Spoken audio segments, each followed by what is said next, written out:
أعوذ بالله من الشيطان الرجيم. بسم الله الرحمن الرحيم. الحمد لله الذي لا تدركه الشواهد ولا تحويه المشاهد ولا تراه النواظر ولا تحجبه السواتر، الدال على قدمه بحدوث خلقه وبحدوث خلقه على وجوده، وباشتباههم أن لا شبه له، الذي صدق في ميعاده وارتفع عن ظلم عباده، وقام بالقسط في خلقه وعدل عليهم في حكمه. تقدست أسماؤه وتظاهرت آلاؤه، لا يسأل عما يفعل وهم يسألون.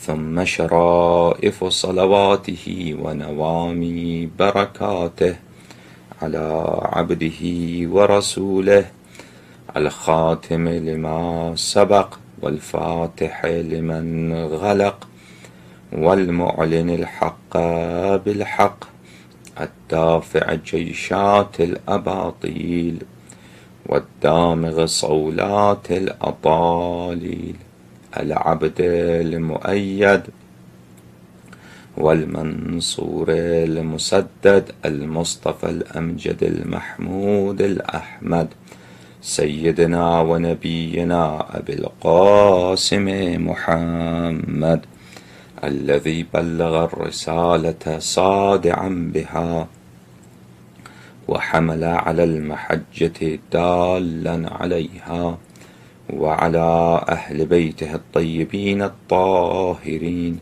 الذين أذهب الله عنهم الرجس وطهرهم تطهيرا، ولا سيما بقية الله في العالمين وحجته في الأرضين، روحي وأرواح العالمين لتراب مقدمه الفداء، واللعن الدائم على أعدائهم وغاصبي حقوقهم وجاحدي مناقبهم ومنكري فضائلهم من الآن إلى أبد الآبدين. فأعوذ بالله من الشيطان الرجيم. بسم الله الرحمن الرحيم. إن الذين آمنوا وعملوا الصالحات سيجعل لهم الرحمن ودا. صدق الله العلي العظيم. اللهم صل على محمد وآل محمد وعجل فرجهم. اللهم كن لوليك الحجة بن الحسن صلواتك عليه وعلى آبائه في هذه الساعة وفي كل ساعة وليا وحافظا وقائدا وناصرا ودليلا وعينا، حتى تسكنه أرضك طوعا وتمتعه فيها طويلا. اللهم صل على محمد وآل محمد وعجل فرجهم ولعن عدوهم.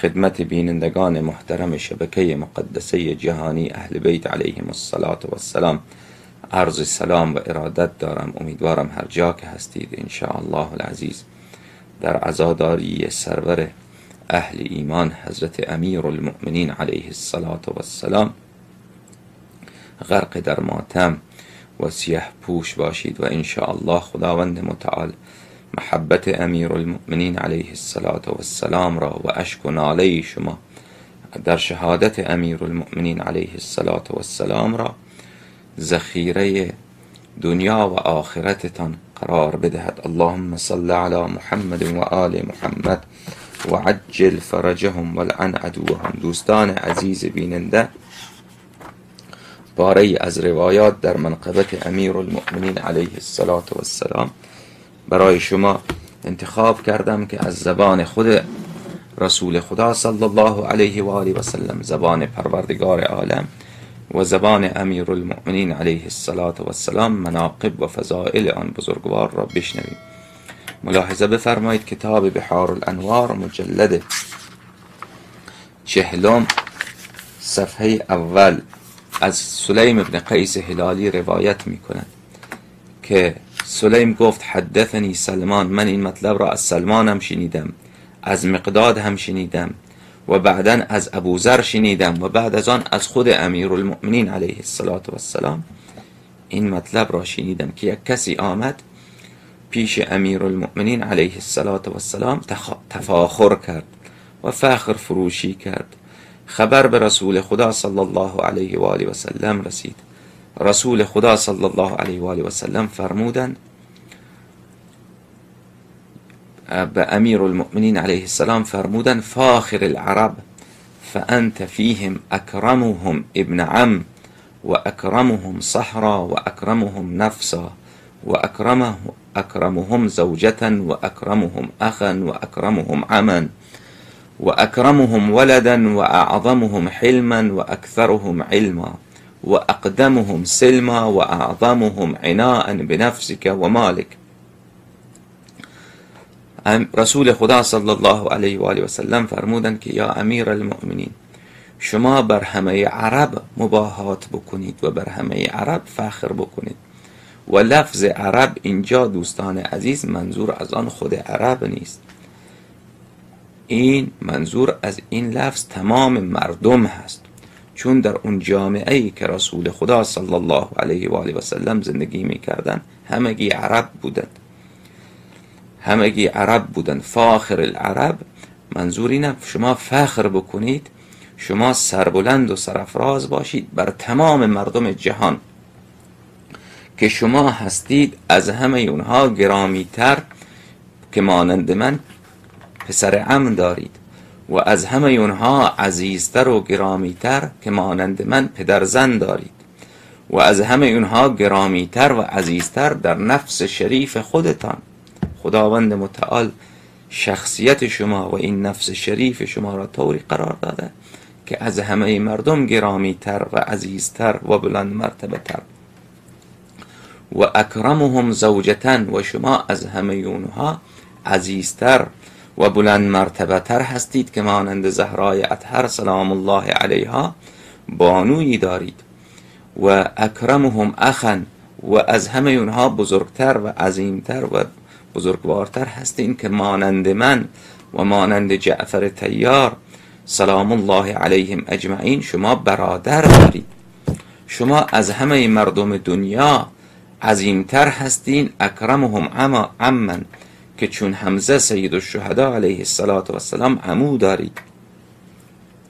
و اکرمهم ولدا و شما از همه مردم دنیا عظیمتر و بزرگوارتر هستید که مانند حضرت امام حسن مجتبی علیه السلام و مانند حضرت سید الشهدا علیه السلام و مانند حضرت ابوالفضل العباس علیه السلام و مانند حضرت امام زین العابدین علیه السلام و مانند امام باقر علوم النبیین علیه السلام و مانند امام حضرت امام صادق علیه السلام و مانند امام کاظم باب الحوائج علیه السلام و مانند امام رضا سلطان خراسان سلطان توس صلوات الله علیه و مانند حضرت امام جواد علیه السلام و مانند حضرت امام هادی علیه السلام و مانند حضرت امام حسن عسکری علیه السلام و مانند حضرت حجت ولی عصر عجل الله تعالی فرجه الشریف فرزندانی دارید. شما از همه مردم دنیا عظیم تر هستید. شما از هر جهت عظیم هستید. شما از هر لحاظ بلند مرتبه هستید. و اعظمهم حلما، امیر المؤمنین شما از همه مردم دنیا در تحمل شدائد و در حلم یعنی تأخیر عقوبت. حلم یعنی وقتی کسی به شما بدی میکند شما عجله در ان الله غفور حلیم، خداوند متعال میبخشد و حلیم هست، عجله در عقوبت نمیکنه شما و این صفت خداوند متعال هست و در انسانها صفت انسانهای خیلی عظیم الشأن، انسانهایی که خیلی بزرگوار هستند، خیلی اخلاق عظیم دارن صفت آنهاست. و اعظمهم حلما و اکثرهم علما، از همه مردم بشر علم شما بالاتر. و اقدمهم سلما، و از همه شما، از همه مردم دنیا شما در اسلام قدمتان جلوتر. و اعظمهم غناء بنفسک و مالک، و شما از همه مردم دنیا در غنای در نفس و در غنای در مال از همه اونها عظیمتر هستید. و انت اقرأهم لکتاب الله، شما از همه مردم داناتر به آیات کتاب خدا. و اعلمهم بسنتی، و از همه اونها داناتر به سنت من. و اشجعهم لقاء، شما از همه مردم دنیا دلاورتر، شیردلتر، از همه مردم دنیا شما شجاعتر.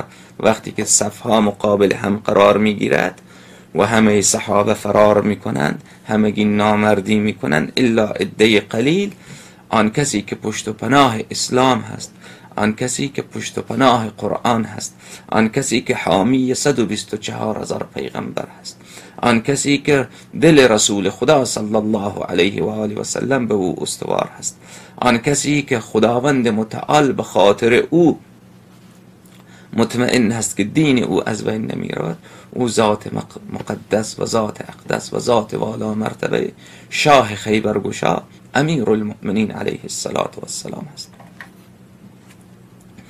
و ازهدهم فی الدنیا، شما از همه مردم زاهدتر در دنیا. و اشدهم اجتهادا، اجتهاد یعنی زحمت کشیدن در راه خدا، شما از همه مردم دنیا در راه این دین بیشتر سختی دیدید، بیشتر زحمت دیدید، بیشتر مشقت دیدید. دیگران که سر سفره‌ای که شما آراسته اید آمدن از برای مفتخوری جمع شدن، شما هستید که این سفره را با زحماتتان پهن کردید و آراستید. و احسنهم خلقا، شما از همه مردم جهان خلق شما زیباتر. و اصدقهم لسانا، و شما از همه مردم دنیا زبان شما پاکتر. و احبهم الی الله و الیه، رسول خدا صلی الله علیه و آله و سلم فرمودند دیگر منزلت را ببینید، منقبت را ببینید، تک تک کلمات را خوب گوش بکنید. علماء حوزه کجایید شما؟ و احبهم الیه و الی الله، رسول خدا صلی الله علیه و آله و سلم فرمودند که از تمام مردم جهان آن کسی که نزد من از همه بیشتر عزیزتر هست، من بیشتر دوست دارم از آن کسی که از همه مردم دنیا را حاضرم که صدقه سر او بکنم، قربان او بکنم، فدای او بکنم. او شما هستید یا امیر المؤمنین. و فرمودن که پیش خداوند متعال هم اینطور، از همه مردم جهان عزیزتر، از همه مردم جهان گرامیتر، از همه مردم جهان محبوبتر نزد خداوند متعال شما هستید یا امیر المؤمنین. و ستبقى بعدی 30 سنه، برادر من امیر المؤمنین صلوات الله علیه، بعد از من شما 30 سال دیگر زندگی میکنید. وقتی که رسول خدا صلی الله علیه و آله و سلم در سال 11 هجرت از دنیا رفتند، عمر امیر المؤمنین علیه السلام 33 سال بود. هنگام شهادتشان در کوفه در سال 40 هجری عمر شریف امیر المؤمنین علیه السلام 63 سال بود.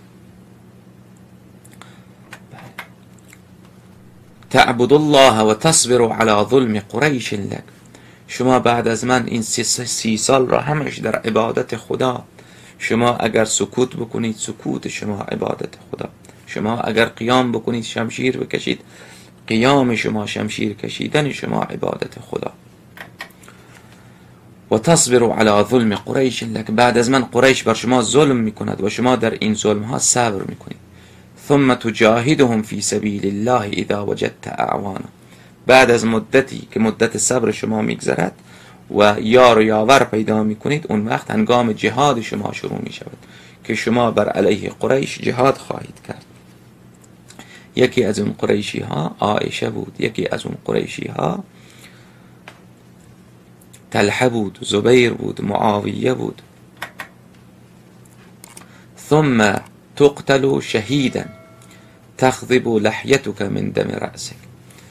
فرمودن رسول خدا صلی الله علیه و آله و سلم بعد از این 30 سال بعد از من آخر شما شهید می شوید و این ریش مبارک شما، این ریش انبوه شما، این ریش زیبای شما، این ریش مبارک و این رخسار مبارک که نزد خدا محبوب است، نزد رسول خدا صلی الله علیه و آله و سلم عزیز است، نزد انبیا گرامی هست، ملائکه به آن نگاه میکنن و عبادت خدا میکنن. این ریش مبارک خضاب می شود از خون سر شما.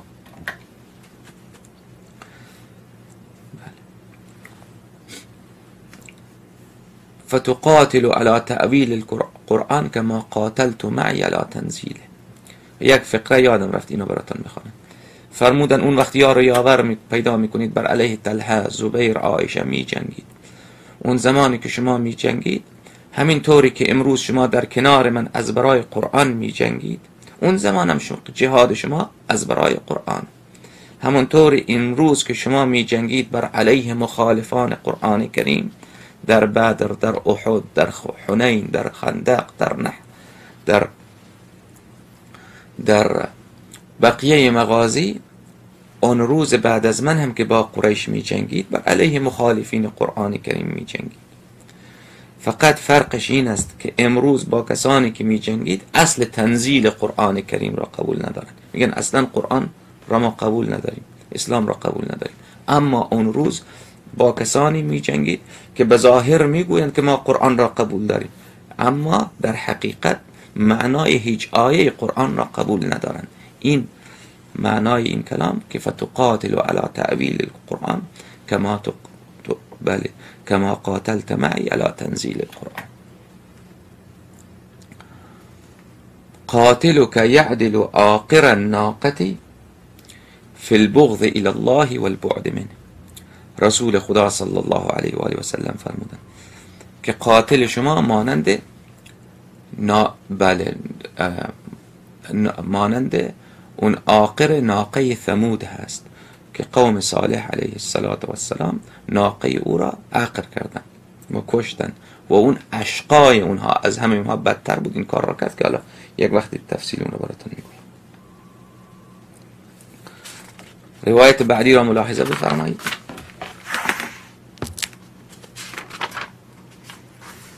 رسول خدا صلی الله علیه و آله و سلم فرمودن ولایت علی ابن ابی طالب ولایت الله. ولایت امیر المؤمنین علیه السلام ولایت پروردگار عالم. اطاعت از امیر المؤمنین علیه السلام اطاعت پروردگار عالم. ولایت امیر المؤمنین علیه السلام ولایت خداوند متعال. هر کسی که منکر ولایت امیر المؤمنین علیه السلام است او منکر خدایی خداوند متعال. و حبه عبادت الله. محبت امیر المؤمنین علیه السلام عبادت پروردگار عالم می باشد. و اتباعه فریضة الله. و پیروی از امیر المؤمنین علیه السلام فریضه است، خدا فرض کرده. و اولیاءه اولیاء الله.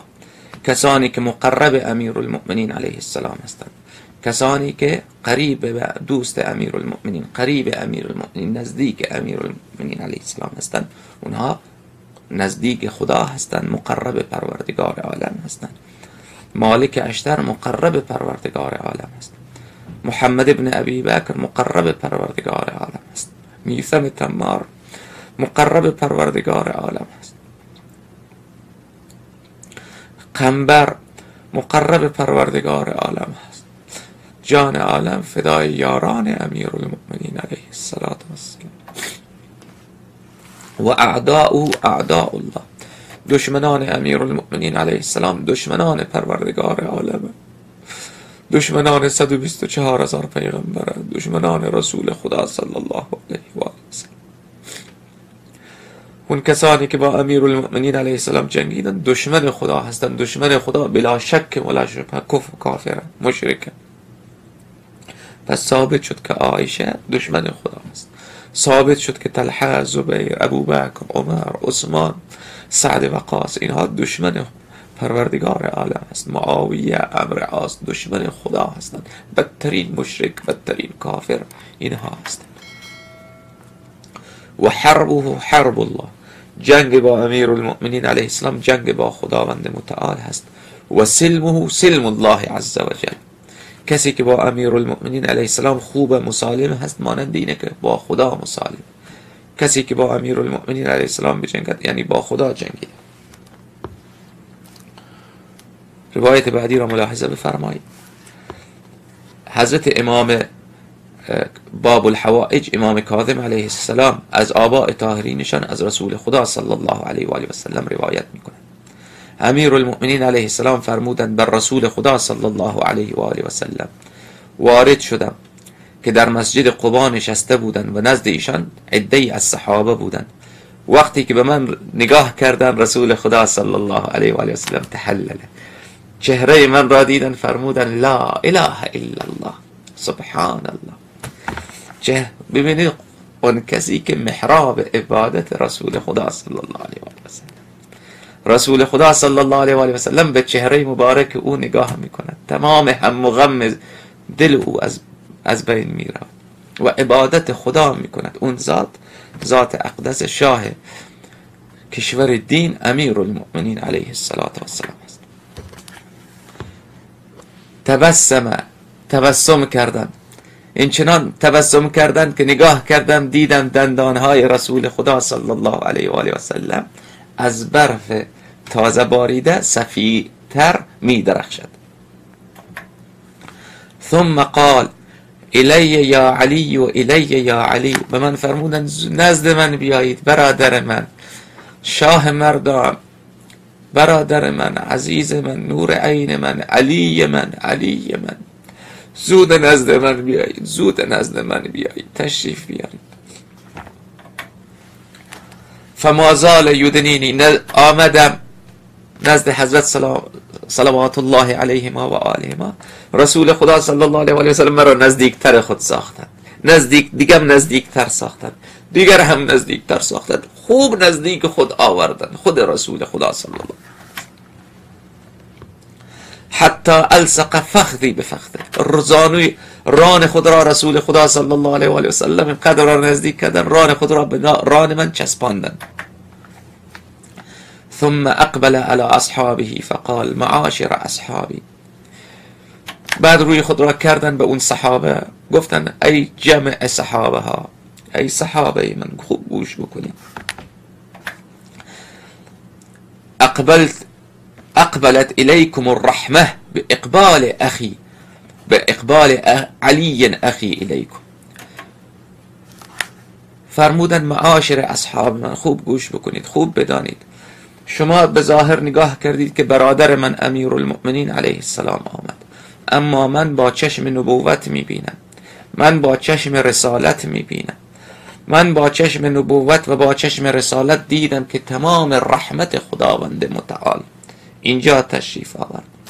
امیر المؤمنین علیه السلام که اینجا تشریف آوردن، شما دیدید که من چطور بیقرار شدم، لا اله الا الله گفتم، مجد خدا گفتم، تبسم کردم، گفتم بیا بیا زود بیا، کنار خود آوردم، به خود چسباندم. شما به ظاهر دیدید که امیر المؤمنین علیه السلام داماد من، برادر من آمد، من با چشم نبوت دیدم که تمام رحمت خدا، الرحمه الف لام جنس مگر نیست علما، تمام رحمت خدا اینجا آمد، امیر المؤمنین علیه السلام که تشریف آورد، تمام رحمانیت خدا، تمام رحیمیت خدا، تمام ابواب مغفرت خدا گشوده شد وقتی که ایشان اینجا تشریف آوردن. معاشر اصحابی، صحابه خوب گوش بکنید، یاد بگیرید، ان علی علیه السلام منی و انا من علی. خوب یاد بگیرید که ما و امیر المؤمنین علیه السلام یکی هستیم. من پیغمبر اکرم صلی الله علیه و آله و سلم با امیر المؤمنین علیه السلام ما یکی هستیم. او از من هست، من از او هستم، ما یکی هستیم. اون نفس منه. قرآن فرمود روح منه، جان منه، زندگی منه. من از او هستم، او از من هست. پس اینطوری که شد دوستان عزیز، آن کسی که امروز همچین شبی زینب کبرا سلام الله علیها بر بالین او آمده اشک میریزد، حضرت ابوالفضل عباس علیه السلام باب الحوائج نگاه میکند اشک میریزد، پدر جان عباست یتیم میشود. آن کسی که امام مجتبی علیه السلام یک دست او را گرفته و صورت چسبانده میبوسد. آخه سید الشهدا ابی عبدالله الحسین علیه السلام دست دیگر را گرفته به صورت چسبانده میبوسد، اشک میریزد. پدر جان یتیم شدیم.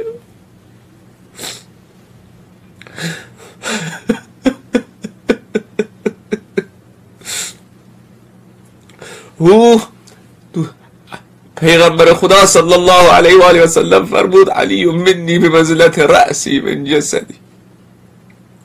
او تاج سر رسول خدا صلی الله علیه و آله و سلم هست.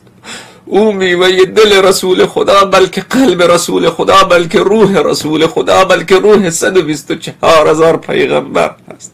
صلی الله علیک یا امیر المؤمنین.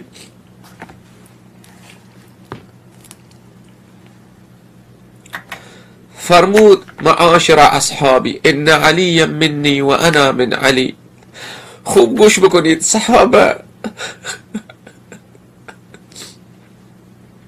جمع بی وفای غدار که با او غداری میکنید بعد از من، بلکه در حیات من با او حسادت میکنید. او منم، من اویم، ما یکی هستی. او تمام آیات قرآن من هست، او تمام معجزات من هست، او تاج سر من هست، او تمام دین من هست.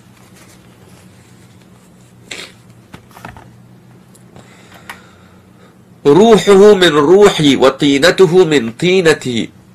روح او از روح من هست، از اون گلی که خدا او را آفریده، از همون گل من را آفریده. و هو اخی، او برادر من هست. و وصی من هست. و خلیفتی علی امتی فی حیاتی و بعد موتی. و ایشان خلیفه من هستند، جانشین من هستند بر امت من، هم در زندگی من هم بعد از وفات من. من اطاعه اطاعنی. هر کسی که ایشان را اطاعت بکند من را اطاعت کرده. و من وافقه وافقنی. و هر کسی که با ایشان موافقت بکند، با ایشان همراهی بکند، با من همراهی کرده. و من خالفه خالفنی. و هر کسی که با ایشان مخالفت بکند با من پیغمبر خدا صلی الله علیه و آله و سلم مخالفت کرد. ابو خالد ابن خالد از امام رضا علیه السلام از آباء طاهرینشان از رسول خدا صلی الله علیه و آله و سلم روایت می‌کند: یا علی یا امیر المؤمنین، جان عالم فدای شما، انت اخی، شما برادر من هستید، و وزیری، و شما پشت و پناه من هستید. وزیر یعنی مشکل کشا، وزیر یعنی پشت و پناه، وزیر یعنی آن وقتی که بیچاره شدی او چاره ساز باشد. وزیر آن کسی که اون وقتی که مسکین شدی، وزیر اصلا معنایش این است، وزیر لغتا معنایش این است. وزیر نه این که عضو کابینه باشد، وزیر معنایش این هست چاره ساز، مشکل کشا. اون وقتی که دیگر هیچ راهی نباشد، همه مردم بیوفایی بکنن، آن کسی که چاره ساز هست، آن کسی که مشکل کشاه خاتم الانبیا هست، آن کسی که مشکل کشاه 124,000 پیغمبر هست، آن کسی که مشکل کشای جمله مؤمنین هست، آن کسی که مشکل کشای حتی مخالفین هست، او ذات اقدس امیر المؤمنین هست صلوات الله علیه و علی اهل بیته الاطهار. و صاحب لواء فی الدنیا والآخره. پرچم من هم در دنیا در دست شماست، هم در آخرت در دست شماست.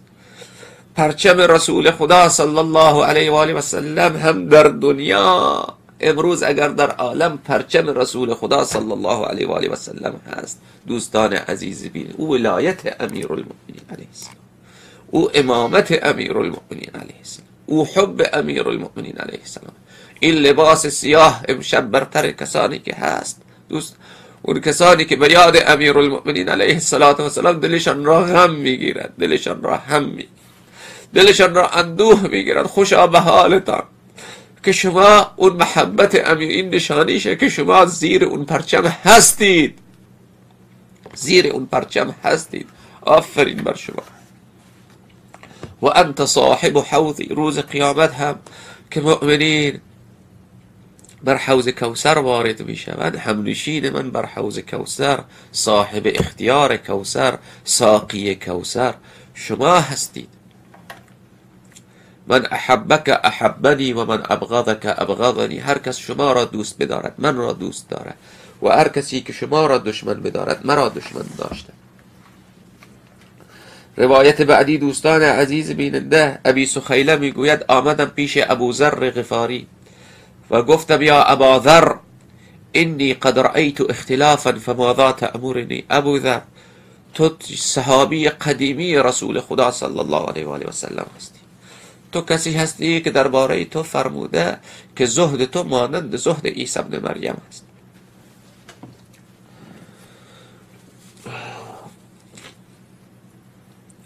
ابو ذر شما یار قدیمی رسول خدا صلی الله علیه و آله و سلم، بین مردم اختلاف، مردم گروه گروه فرقه فرقه شدن، من چی کار کنم؟ چه امر میکنی؟ کدام طرف بروم؟ ابو ذر فرمود علیک بهاتین الخصلتین کتاب الله و الشیخ علی ابن ابی طالب علیه الصلاة والسلام. بر تو باد به این دو خصلت، بر تو باد که خودت را بچسبانی، پیروی بکنی از این دو چیز، یکی کتاب خدا و یکی هم شیخ. شیخ یعنی شاهزاده، شیخ یعنی امیر، شیخ یعنی بزرگ، شیخ یعنی رئیس. در زبان عربی شیخ معنایش اینه، شیخ یعنی انسان بزرگ مرتبه. و این مرد بزرگوار امیرالمؤمنین علیه السلام. فانی، پس به خاطر این که من از رسول خدا صلی الله علیه و آله و سلم شنیدم که می فرمودن هذا اول من آمن بی و اول من یصافحنی یوم القیامه، ایشان اولین کسی هستند که به من ایمان آوردن، اولین کسی هم که روز قیامت دست مرا میگیرد به دستش، او ایشان هستند. و هو الصدیق الاکبر، راستگوی عظیم الشأن، بزرگترین راستگو، صدیق الاکبر، بزرگترین راستگو ایشان هستند. و هو الفاروق الذي يفرق بین الحق والباطل. ابو ذر خوب بدان که من فاروق حق باطل نیستم، من پیغمبر، من خاتم الانبیا، من فاروق حق و باطل نیستم. امت من 73 فرقه می شود، تمام فرقه ها اهل آتش جهنم، همگیشان میگن ما پیغمبر را قبول داریم صلی الله علیه و آله و سلم، همگیشان اهل جهنم الا یک فرقه و همگی میگن که ما پیرو پیغمبر خدا صلی الله علیه و آله و سلم هستیم. لذا من فاروق حق و باطل نیستم، فاروق حق و باطل امیرالمؤمنین علیه السلام. فاروق حق و باطل امیرالمؤمنین علیه السلام که فرق می شود به وسیله ایشان، تمیز می شود به وسیله ایشان، با کلام ایشان، با فعل ایشان، با جنگ های ایشان، با صلح های ایشان. چه کسی به ایشان وفا کرد او اهل حق، چه کسی از ایشان اطاعت کرد او اهل رضای خداست، چه کسی به ایشان جفا کرد، چه کسی بر علیه ایشان مخالفت کرد، اونا اهل آتش جهنم. پس من پیغمبر اکرم صلی الله علیه و آله و سلم فاروق نیستم، فاروق ایشانه.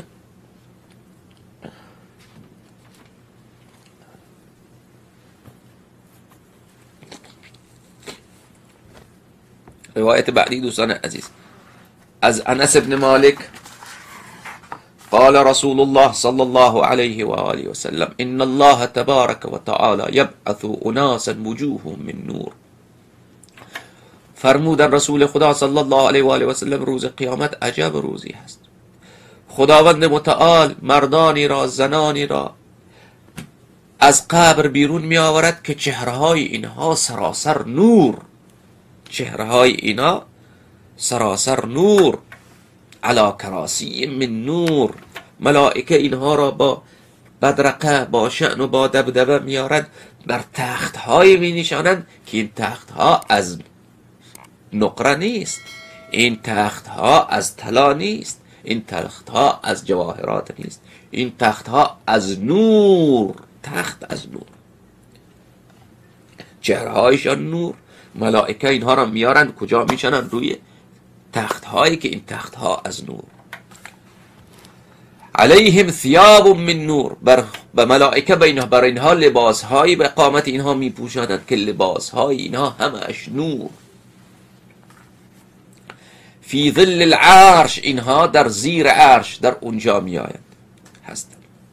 به منزلت الانبیاء و لیس بالانبیاء، اینها آنچنان نزد خدا عزیزن، نزد خدا کریمن که خداوند متعال به اینها منزلت انبیا را عطا میکنند. اما اینها هیچ کدامشان نبی نیستند، پیغمبر نیستند، اما قدر و منزلت اینها قدر و منزلت انبیا.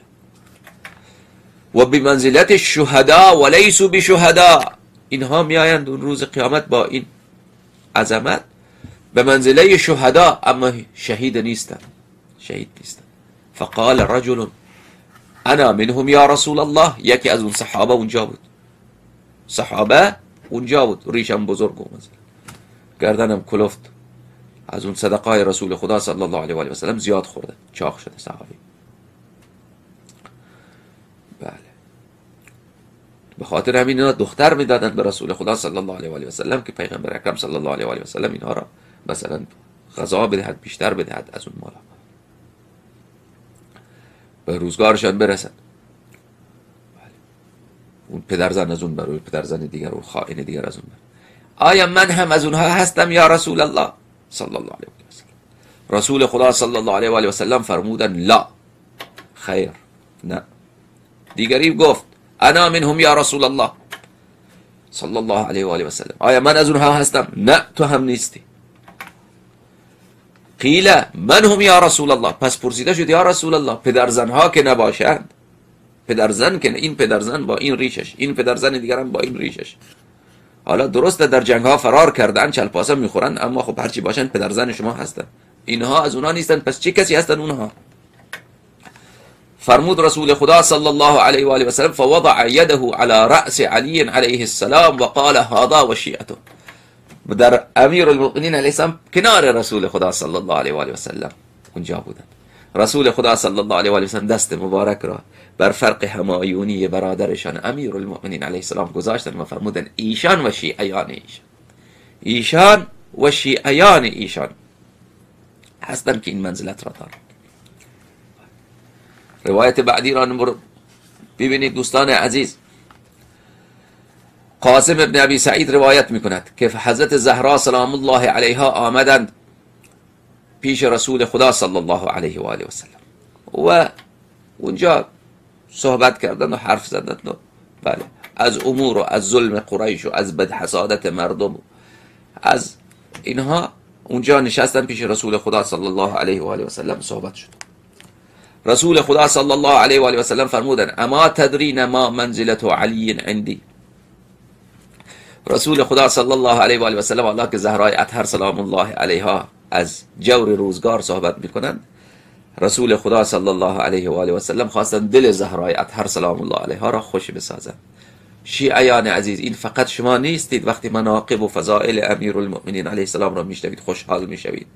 رسول خدا صلی الله علیه و آله و سلم وقتی که میخواستند قلب زهرای اطهر سلام الله علیها را شادمان بکند، فضائل برادرشان امیر المؤمنین علیه السلام را بیان میکردند. این حال جمله مؤمنینه، ملائکه خدا این چنین، انبیا این چنین هستند، همگی اهل ایمان اصلا خیلی خاصیت اهل ایمان اینه. اهل ایمان مناقب امیر المؤمنین علیه السلام را میشنوند خوشحال میشوند، شادمان میشوند، غم دنیا را فراموش میکنند، غم عالم را فراموش میکنند.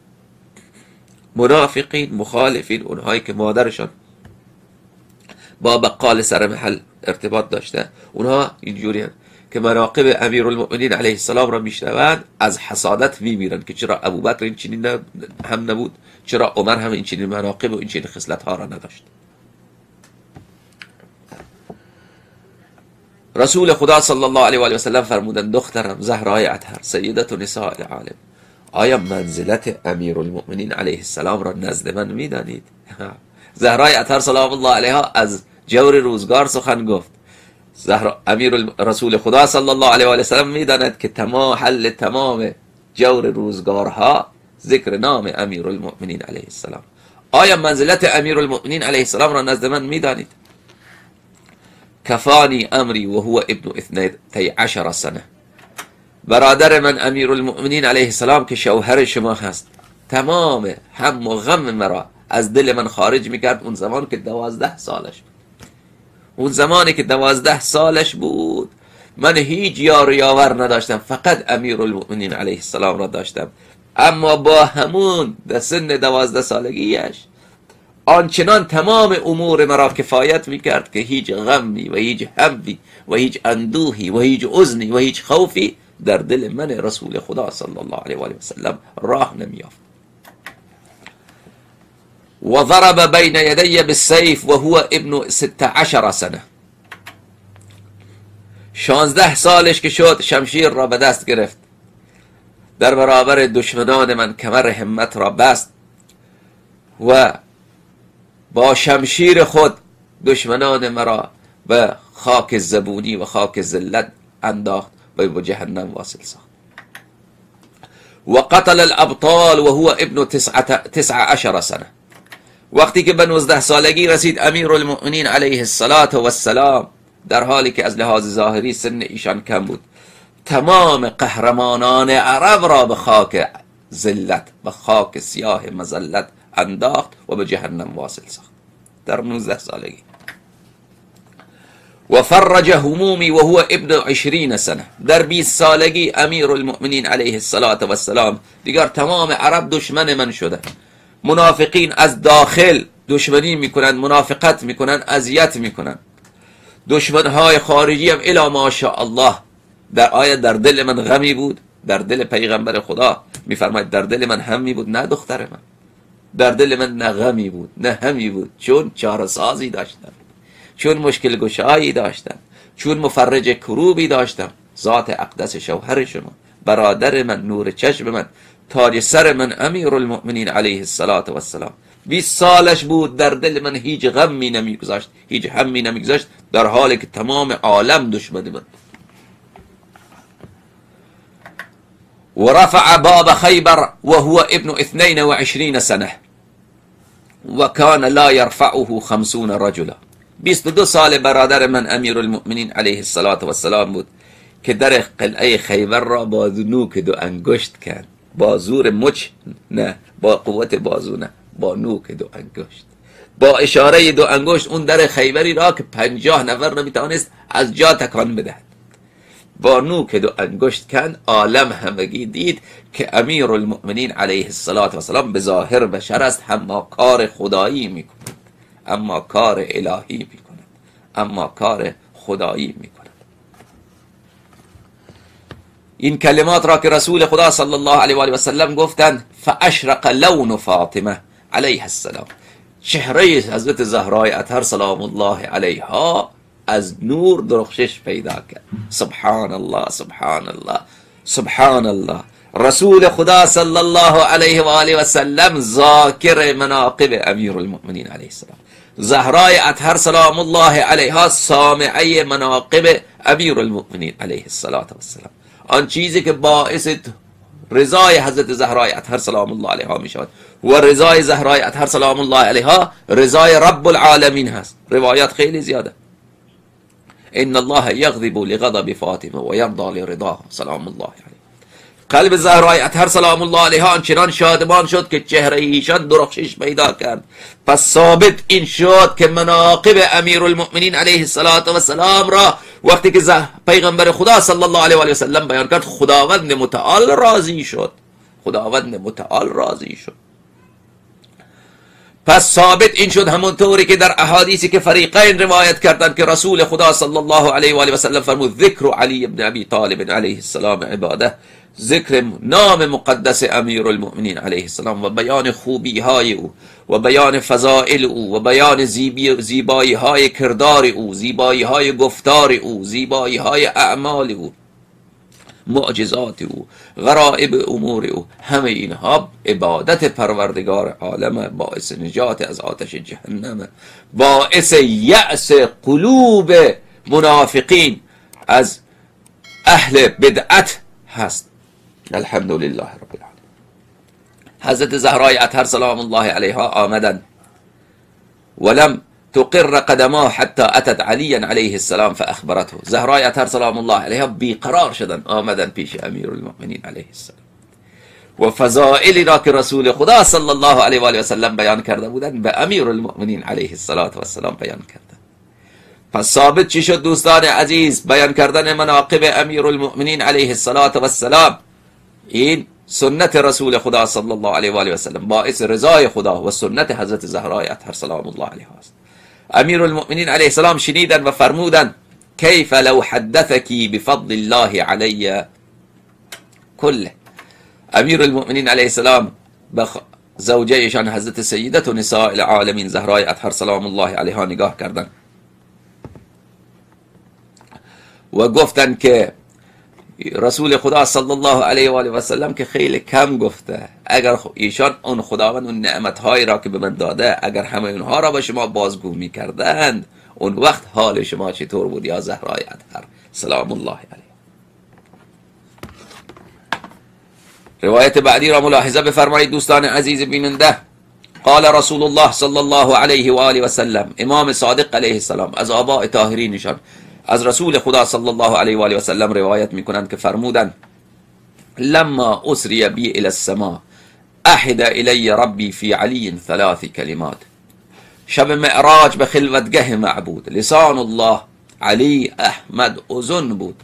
اون شب معراج که رسول خدا صلی الله علیه و آله و سلم به معراج رفتن، به ای لهجه خاطبك ربك لیلة المعراج؟ قال خاطبني ربی بلهجه علی ابن ابی طالب علیه الصلاة والسلام. عبدالله ابن عمر از رسول خدا صلی الله علیه و آله و سلم در کتاب مناقب خوارزمی روایت کرده. مناقب خوارزمی کتاب عمری ها، عبدالله ابن عمر هم که خب ابن عمر دیگه پسر عمر بن خطابه، روایت کرده که از رسول خدا صلی الله علیه و آله و سلم پرسیدن یا رسول الله شما که معراج رفتین این آواز خدا چگونه بود؟ خدا که صحبت میکرد آوازش صدای خدا چگونه است؟ فرمودن رسول خدا صلی الله علیه و آله و سلم خدا که با من صحبت کرد به آواز امیر المؤمنین علیه السلام. صدای امیر المؤمنین علیه السلام که اینجا در روی زمین شما میشنوید، خداوند با همین لب و لهجه، با همین آواز، با همین صدا، با همین تونس و گفتار با من صحبت کرد. پیغمبر خدا صلی الله علیه و آله و سلم میفرماید شب معراج که من رفتم به معراج، خداوند متعال با من صحبت کرد و با من حرف زد. همه گفتار در شب معراج آن چیزی که از همه بیشتر خدا با پیغمبرش صحبت کرد در بالای امیر المؤمنین علیه السلام بود. پیغمبر خدا صلی الله علیه و آله و سلم مکرر به معراج رفتن، طبق روایات شیعه 120 بار در بعضی روایات که رفتن رسول خدا صلی الله علیه و آله و سلم. هر باری که میرفتن به صدای امیر المؤمنین علیه السلام و سخن هم درباره امیر المؤمنین علیه السلام.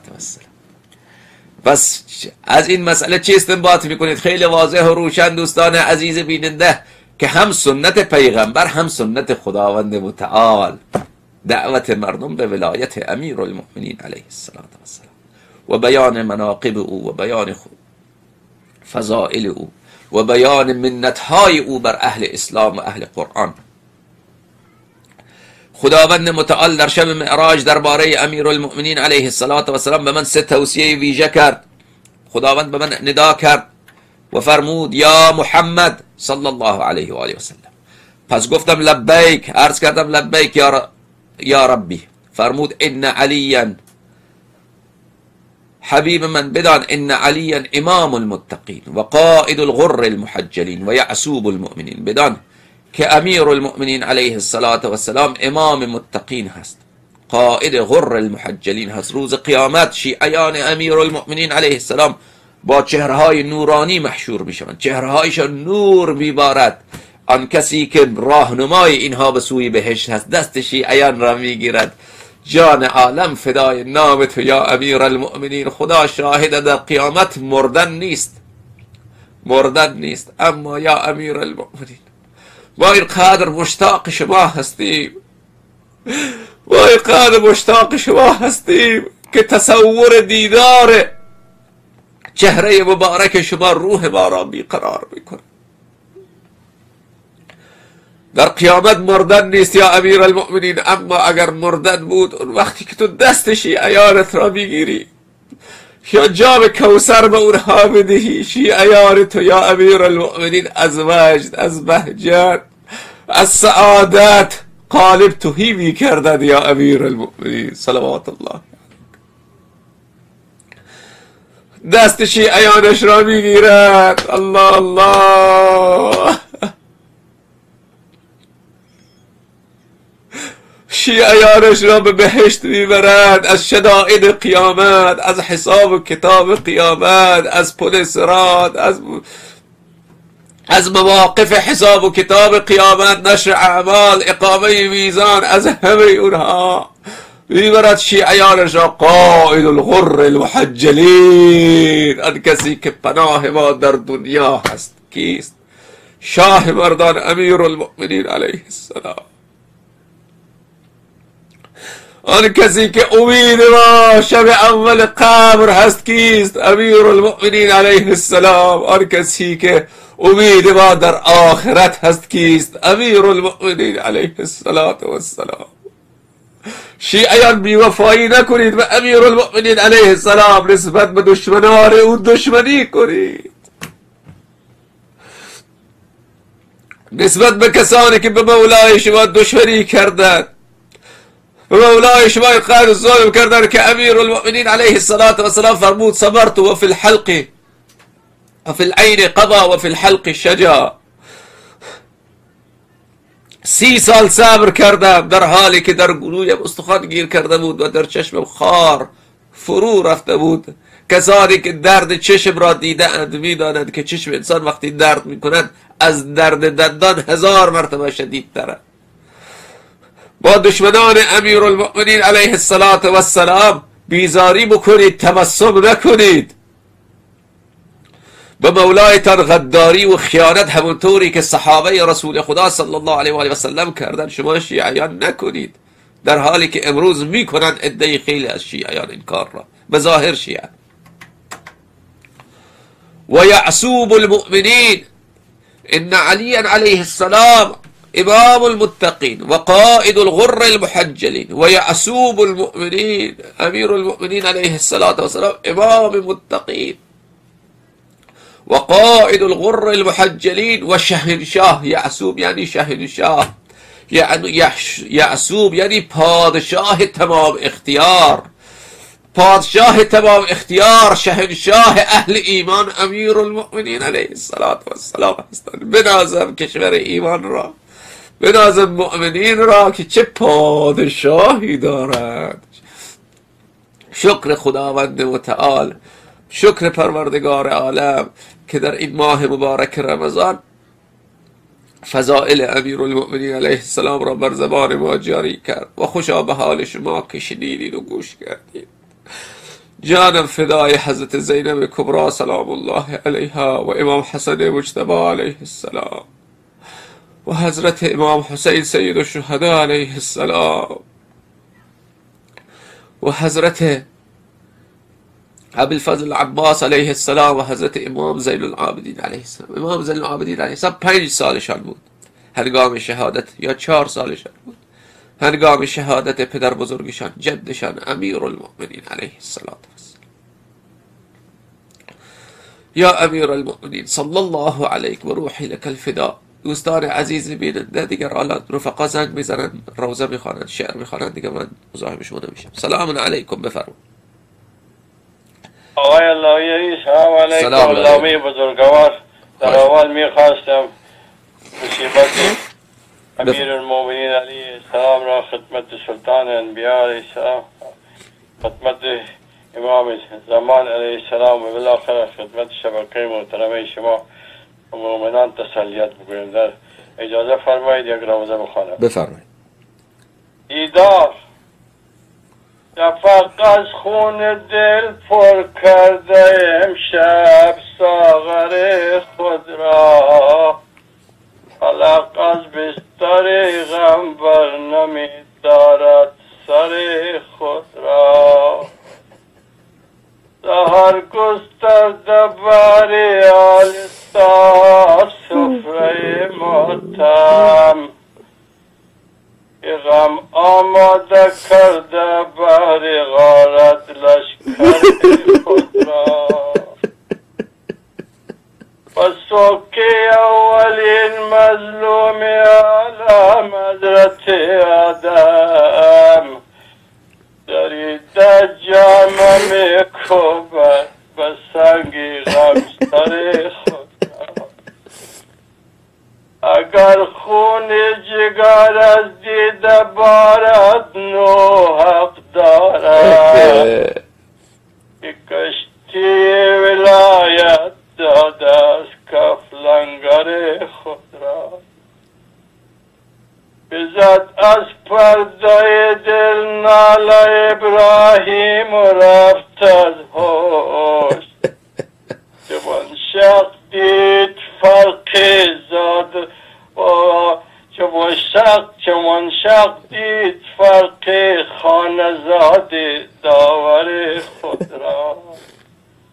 اصحاب اختیار از دست موسی بر زمین افتاد، داد از کفر های بخشیار و یار.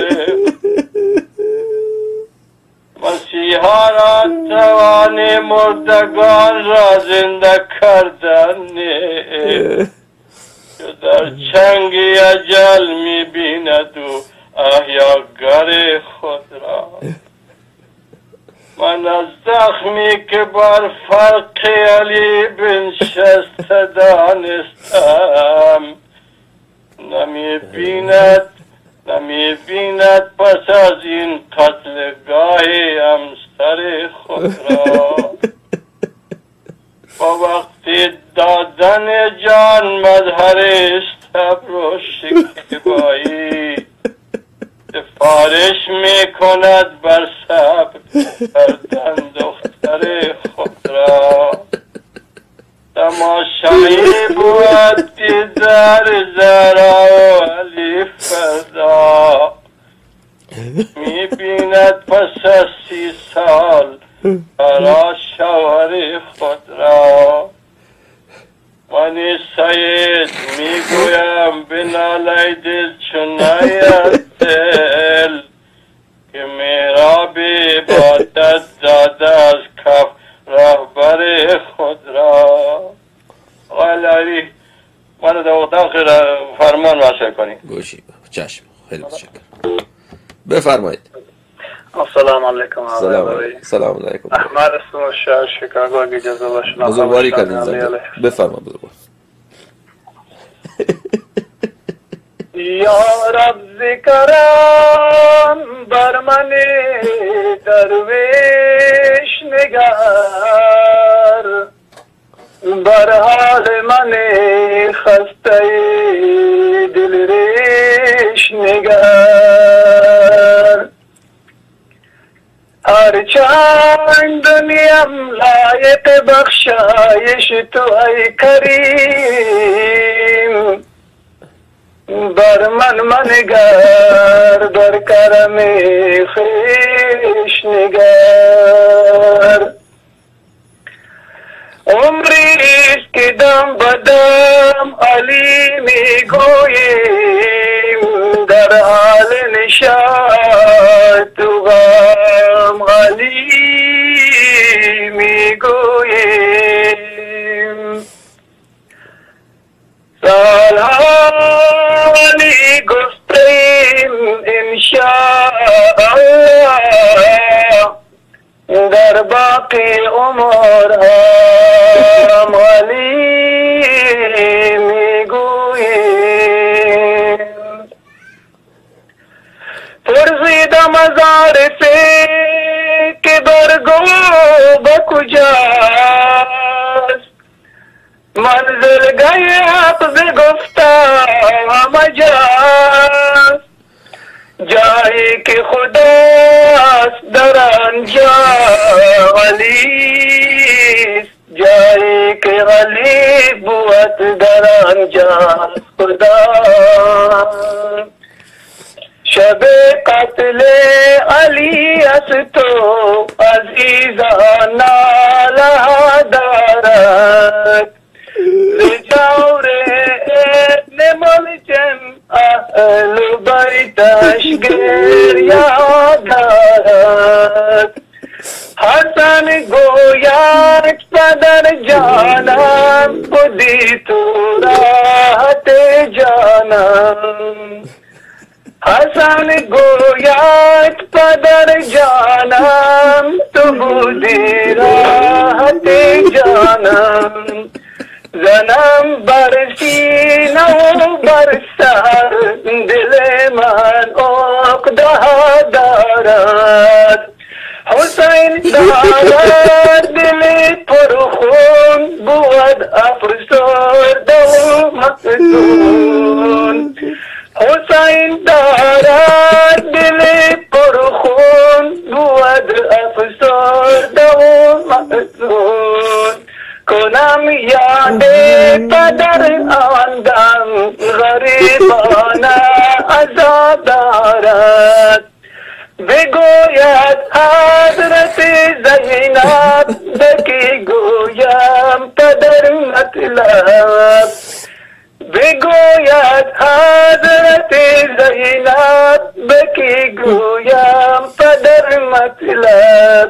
برفتی از بر مایان رحمی کس به ما دارد، بگیرید حضرت گلسوم جفا شد بر من معصوم، بگیرید حضرت گلسوم جفا شد بر من معصوم. بودی روح روان من دلم میل پدر دارد، یتیم دامن مادر گرفته زار و میگرید، یتیم دامن مادر گرفته زار و میگرید، که ای مادر چرا غمخوار ما طفلان نمی آید. محمد و اهل محمد اللهم صل على محمد و آل محمد. حسین مظلوم سلام الله علیه. خیلی عالی، خیلی عالی، خیلی متشکر، خیلی خوش به حالت. آفرین باشه. بفرمایید. سلام علیکم. سلام علیکم. سلام علیکم. بله بفرمایید. آقای الله یاریم بفرما. من روزه می‌خواستم. بفرما. یا امیر المؤمنین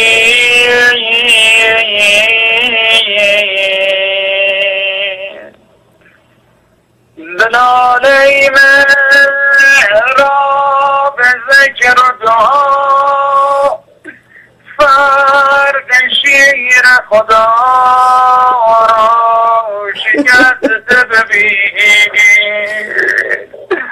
بگو با زینب بیا و به من جد خون پدر با بلال بجیر، ز خون سر چون خضو بگرفت، ز خونش دین آبرو بگرفت. ای علی جانم، ای علی جانم،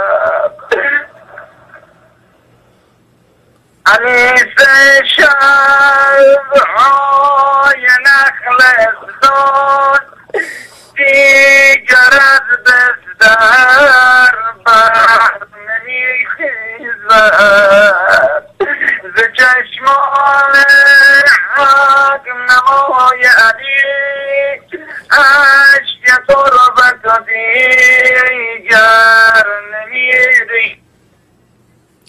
تلفن شما قطع شد. بفرمایید. سلام علیکم. بفرمایید. سلام علیکم. خسته نباشید. زنده باشید. بفرمایید. گفتم بعد از همین آقایی که داره مدعی میکنه نوبت من هست. بفرما، نوبت شماست. بفرمایید. بخواید. سلام علیکم آقای علایانی. سلام علیکم. بفرمایید. خسته نباشید. زنده باشید. از کنه خدمت شما که یه نوعی رو عرض میکنم خدمت شما. بفرما. حسین ابا عبدالله، حسین سار الله، جان حسین از تو همون زینبی، فاطمه کردار و علی مطلبی، نام تو جاری سر هر لبی، نبض زمانی همه جا می تپی. حسین ابا عبدالله، حسین سار الله، آبری جاده پرخار که زینب یا حیدر کرار که هم سفر آبر بیمار که رأس و جا منده سردار که جان علی و گل بیخار که او که زده تکیه و دیوار که فاطمه جویی همه غمبار که جان علی خطبه شاکار که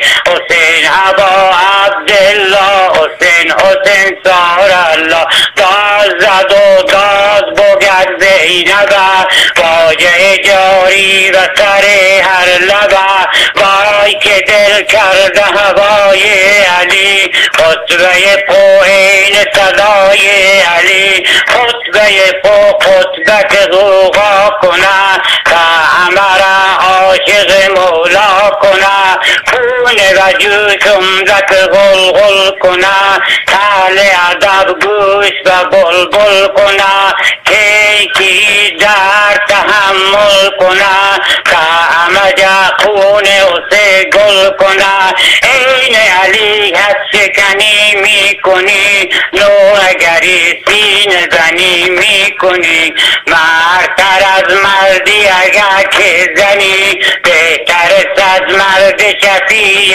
منی، غافل سالار غریب اوسه، خواهر و دانا و نجیب اوسه، دختر او یاسب عشقی بوید، هرچی از او خطبه نوشتی بوید، نصف علی نصف دگه فاطمه، چشم پر از خشم و تو پر عاطفه، هیچ که جز تو تحمل نکه، خطبه او در همه جا گل نکه، هم سفر وسعت دریا تویی، قلب علی دیده زهرا تویی. حسین ابا عبدالله، حسین سار الله، صلوات.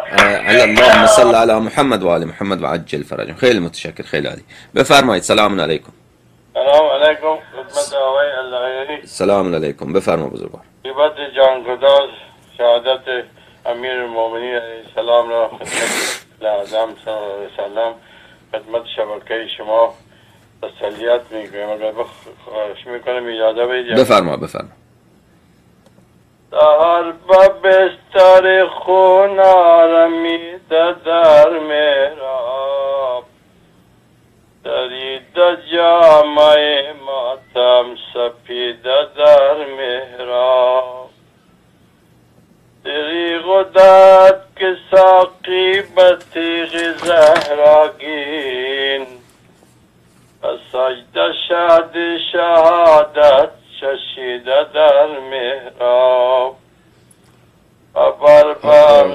به همسر پهلو شکستش بدید که شوهرش بایم خون تپیده در محراب، دیگر علی نکند در دیار، دیگر علی نکند ناله در دیار فراق، پیک مجدای وصلش رسیده در محراب، نگاه فاطمهش راز خالق بیچون، علی به قیمت قامت جانش پریده در محراب و پاس گفتن حق و پاس گفتن حق خانه ذات خانه حق دل از علایق دنیا بریده در محراب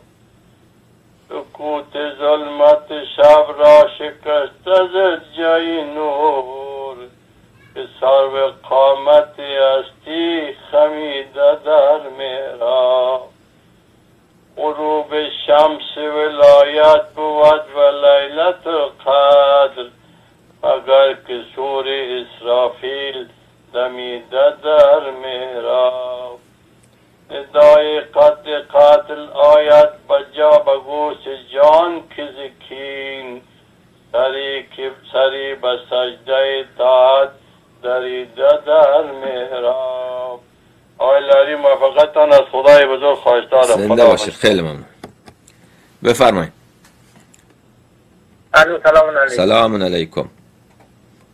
احوال شما خوبه؟ سلامت باشید. زنده باشید. بفرمایید. سلامت باشید. ابتدا ایام شهادت حضرت علی علیه السلام رو تذکر کنید. بفرمایید. بعد خدمت شما هستم بنده خدای خانم رضایی آگه دارم از این برنامه شما، از این برنامه اهل بیت. بله. بنده خدای 3-4 ساله که از افغانستان آمده ایران.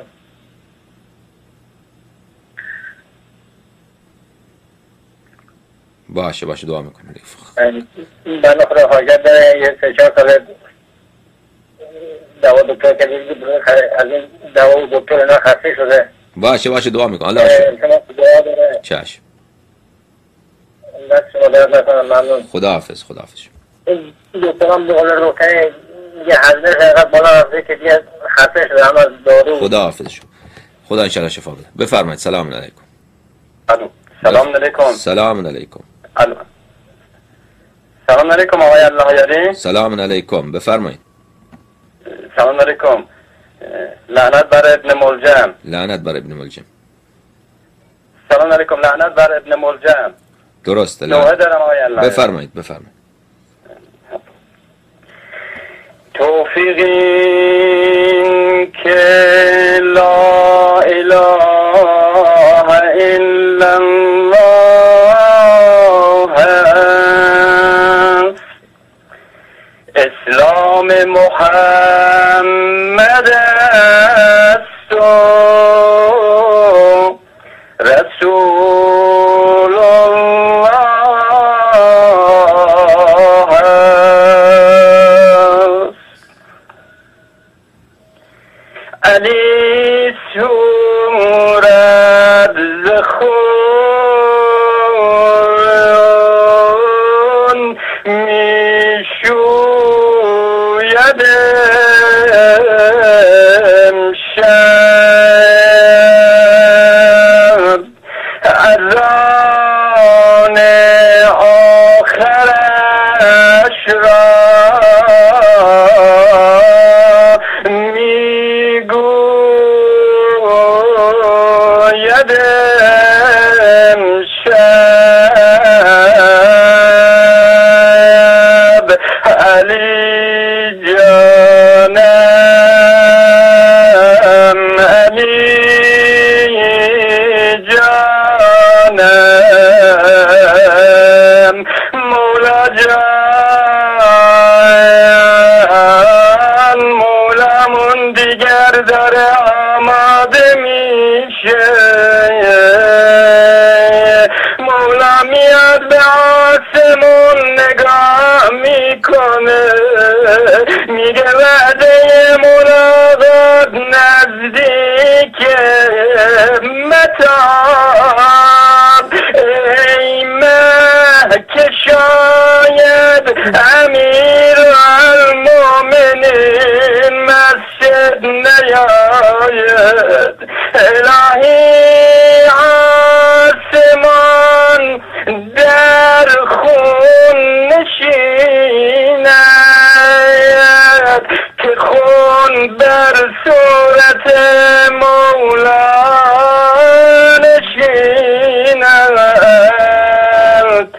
سيعلم الذين ظلموا أي منقلب ينقلبون ألا لعنة الله على قوم الظالمين.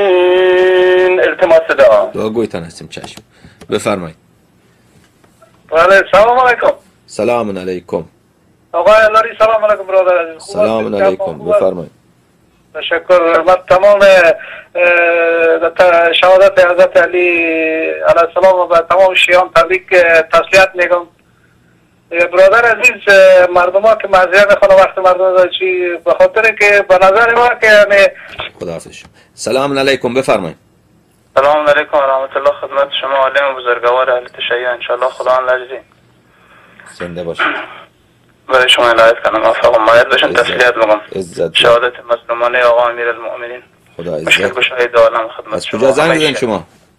از فرانسه مزاحم شما. خدا عافیت بده. بفرمایید. أعوذ بالله من الشيطان الرجيم. بسم الله الرحمن الرحيم. دل زینب پر از جوش و خروش است، چراغ مسجد کوفه خاموش است، به باره آسمان خونابه عشق، کتابوت علی بر روی دوش است، ز خون رخسار تو پوشیدم آن شب، به همراه همه نالیدم آن شب، برایم داغ زهرا تازه گردین، صدای ناله‌اش بشنیدم امشب.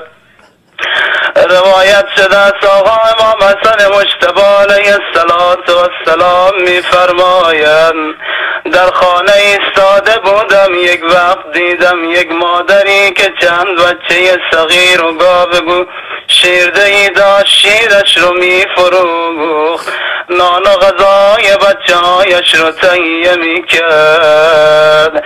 میگوید دیدم این ظرف شیر به دست گرفته به سمت خانه ما میآید. گفتم مادر این همه شیر برای علی ابن ابی طالب پدرم آوردن، دیگر تو چرا آورده ای؟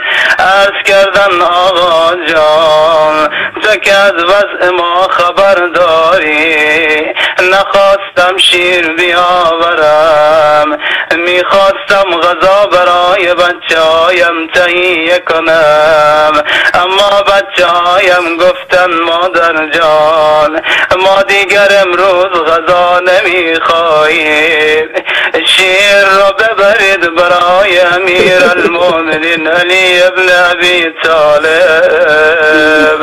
آخر طبیب گفت از شیر برای ضربت برای آقا امیر المؤمنین خوب است، اما یا امیر المؤمنین بچه های یتیم کوفه وقتی شنیدن برای شما شیر خوب است شیر آوردن، اما لا یومک که یومک یا ابا عبدالله.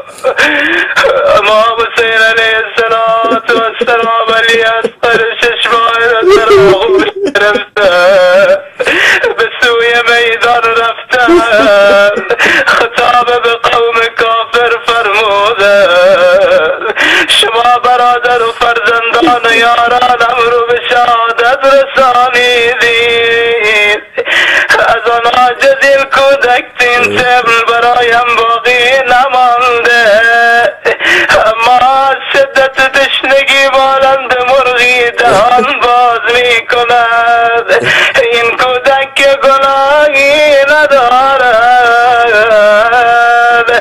نزد شما بردم تا به او آبی دهید یا قوم ان ترحمونی فرحموا هذا الطفل. ای قوم اگر به من رحم نمی کنید به این کودک رحم کنید. آیا او را نمی بینید چگونه از شدت حرارت تشنگی دلواز بسته می کند؟ هنوز سخن آقا با عبدالله توالا شده بود به اشاره عمر سعد ملعون ارمله ملعون ولد الزنا. گلوی نازک آقا حضرت علی اصغر و هدف تیر سه شعبهش قرار داد. تیر به گلوی حضرت علی اصغر اصابت کرد. از شریان چت تا شریان راست گوش تا گوش گردنش حضرت علی اصغر را گفت الا لعنت الله علی القوم الظالمین. شما صدا انشاءالله زنده باشی. خیلی عالی طیب الله. خیلی عالی. خیلی ممنون. خیلی متشکرم.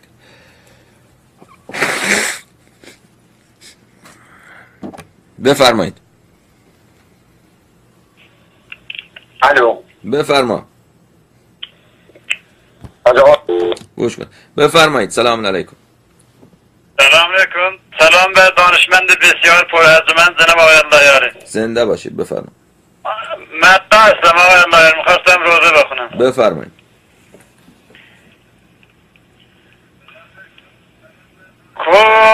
کفرما تم گرفته کفرما تم گرفته کوچه ها را غم گرفته یا علی جان کجایی یا علی جان کجایی اولدی بابا جان زینبی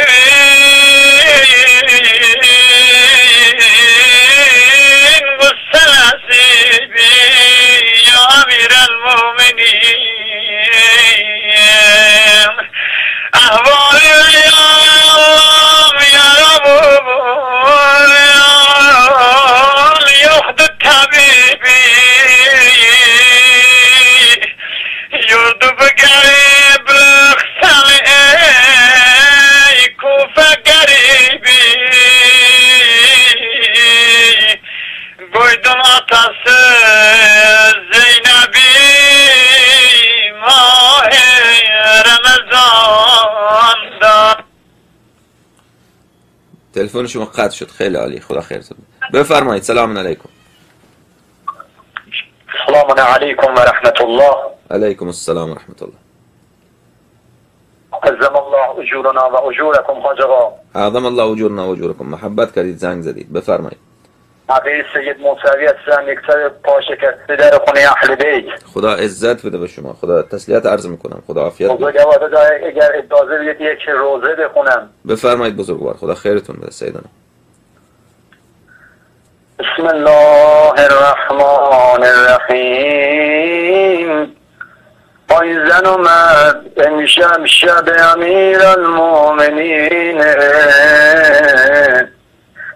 برای افتاد خانه دخترش آمد. خانم ام کلثوم مقداری نمک و یک ظرف شیر آماده کرده تا امیر المؤمنین میل کنند. تا نشستن سفره صدا زد دختر جان کی دیدی پدرت سر و سفره دو جور خورش داشته باشه. دیدی ظرف شیر را برداشت امیر المؤمنین با نان و نمک افطار کردن. امشب امیر المؤمنین گاهی قرآن میخواند گاهی مناجات می کند، گاهی می آید در صحن حیات، به ستاره ها نگاه می کند، همی گوید انا لله و انا الیه راجعون. یک وقت گلسم صدا زد به در، چرا این شب که خانه من آمدی، اینقدر ناراحتم می کنی؟ آره خودتون میدونید استاد عزیز، دختر خیلی باباییه.